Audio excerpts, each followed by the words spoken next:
Je n'ai jamais vu quelqu'un d'aussi habile. Cet homme construit une voiture miniature pour son fils. Voyons comment il s'y prend. Il commence par assembler la structure en bois. Il travaille sur le châssis. Après avoir installé le mécanisme d'entraînement et les roues, il continue à assembler les pièces en bois. Il les assemble pour former la carrosserie de la voiture. Il enlève l'excédent de bois sur les bords, à l'aide d'une machine.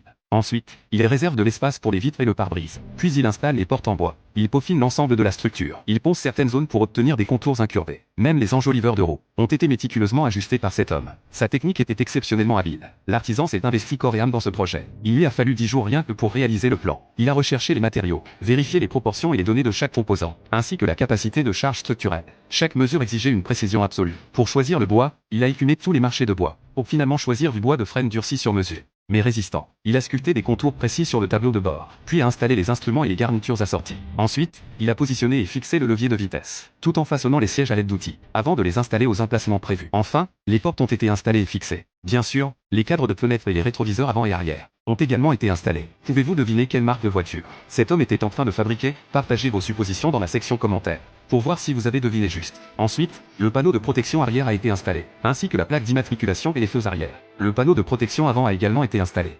Enfin, fixez l'emblème du véhicule. Ensuite, le bricoleur va sculpter dans le bois les contours du volant. Une fois peint, celui-ci sera installé dans l'habitacle. Plusieurs couches de vernis transparent seront appliquées, tout en installant le pare-brise. Et voilà, une voiture entièrement fabriquée en bois est terminée. On ne peut qu'admirer le savoir-faire exceptionnel et la brillante création de ce bricoleur. Sur une échelle de 10, combien de points lui attribueriez-vous? N'hésitez pas à partager votre avis dans les commentaires.